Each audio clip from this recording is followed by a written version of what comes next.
Hi ಎಲ್ರಿಗೂ, ಎಲ್ಲರೂ ಹೇಗಿದ್ದೀರಾ? ನಾನು ನಿಮ್ಮ ಆಶಾ ಪಾವಗಡ. ಎಲ್ಲರೂ ಚೆನ್ನಾಗಿದ್ದೀರಾ ಅಂತ ಅನ್ಕೊತಾ ಇದ್ದೀನಿ. ಇಷ್ಟು ದಿನ ಹೋಗಿದ್ದಮ್ಮ ಅಂತಾನೆ ಎಲ್ಲೂ ಹೋಗಿರಲಿಲ್ಲ, ಮನೆಯಲ್ಲೇ ಇದ್ದೆ, ಆರಾಮಾಗಿ ಸೇಫ್ ಆಗಿದೆ. ಆದರೆ ಯಾವುದೇ ರೀತಿ ಲೈಫ್ ಸ್ಟೈಲ್ ವ್ಲಾಗ್ಸ್ ಏನೂ ಅಪ್ಲೋಡ್ ಮಾಡ್ತಿರ್ಲಿಲ್ಲ ಅಷ್ಟೇ.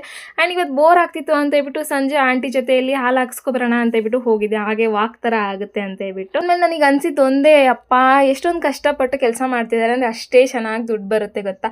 4-5 ಸೀಮೆ ಹಸು ಇದ್ದರೆ ಅದನ್ನು ಚೆನ್ನಾಗಿ ನೋಡ್ಕೊಂಡು ಹಾಲು ಕರೆದ್ಬಿಟ್ಟು ಡೈರಿಗೆ ಹಾಕಿದ್ರೆ ಎಷ್ಟು ದುಡ್ಡು ಬರುತ್ತೆ.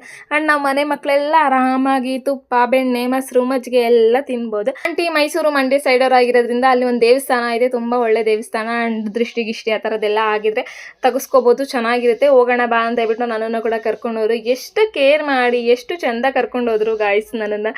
ಇನ್ನು ಅಲ್ಲಿ ತೋರಿಸಿದ್ದೀನಲ್ಲ ಅದೇ ದೇವಸ್ಥಾನನೇ, ಚಿಕ್ಕ ದೇವಸ್ಥಾನ ಆದರೆ ತುಂಬ ಪವರ್ಫುಲ್ ದೇವಸ್ಥಾನ ಅಂತೆ. ಇನ್ನು ನಾವು ಕೂಡ ಪೂಜೆ ಎಲ್ಲ ಮುಗಿಸ್ಕೊಂಡು ಟಿಫನ್ ತಿಂದಿರಲಿಲ್ಲ, ಹೊಟ್ಟೆಯಲ್ಲಿ ಇಲಿಗಳೆಲ್ಲ ತಾಳ ಆಗ್ತಾಯಿತ್ತು. ಎಲ್ಲೋಗೋಣ ಅಂತ ನೋಡಿದ್ರೆ ಎಲ್ಲ ಕಡೆನೂ ಇಡ್ಲಿನೇ, ಅಡುಗೆ ಶೋಡಾ ಅಂತೂ ತುಂಬಿಸಿರ್ತಾರೆ, ಅದರಲ್ಲಿ ಸ್ಮೂತಾಗಿ ಬರಬೇಕಂತ.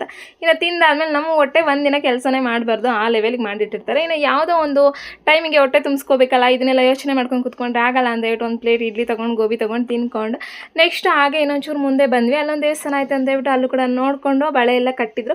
ಅದನ್ನೆಲ್ಲ ಏನಾದ್ರು ಮನಸ್ಸಲ್ಲಿ ಅಂದ್ಕೊಂಡು ಕಟ್ಟಿದ್ರೆ ಆಗುತ್ತಂತ ನಾನು ಏನು ಕಟ್ಟಿಲ್ಲ, ಅಂದರೆ ಯಾವಾಗಲೂ ಕಟ್ಟಿ ಇನ್ನು ಕಟ್ಟಲ್ಲ ಅಂತ ಹೇಳ್ಬಿಟ್ಟು ಫಿಕ್ಸ್ ಆಗಿಬಿಟ್ಟಿದ್ದೀನಿ. ನೆಕ್ಸ್ಟ್ ಬೇಗನೆ ಮನೆಗೆ ಬಂದ್ವಿ. ವಡೆ ಇಟ್ಟಿಲ್ಲ, ಸ್ವಲ್ಪ ನೆನೆಸಿಟ್ಟಿದ್ದೆ. ಇನ್ನು ವಡೆಗೆಲ್ಲ ರೆಡಿ ಮಾಡಿಕೊಂಡು ಈವ್ನಿಂಗ್ ಸ್ನ್ಯಾಕ್ಸ್ ಆಗಿ ವಡೆ ಮಾಡ್ಕೊಂಡು ತಿಂದ್ವಿ. ಸಿಕ್ಕಾಪಟ್ಟೆ ಶೆಕೆ ಅಡುಗೆ ಮಾಡೋಕ್ಕೆ. ಸೊ ಹಾಗೆ ಇನ್ನು ಮಾಡ್ಕೊಂಡು ಟೇಸ್ಟ್ ಮಾಡಲೇಬೇಕಲ್ವ. ಇನ್ನು ಇವತ್ತಿನ ಕತೆ ಅಷ್ಟೇ, ಬಾಯ್.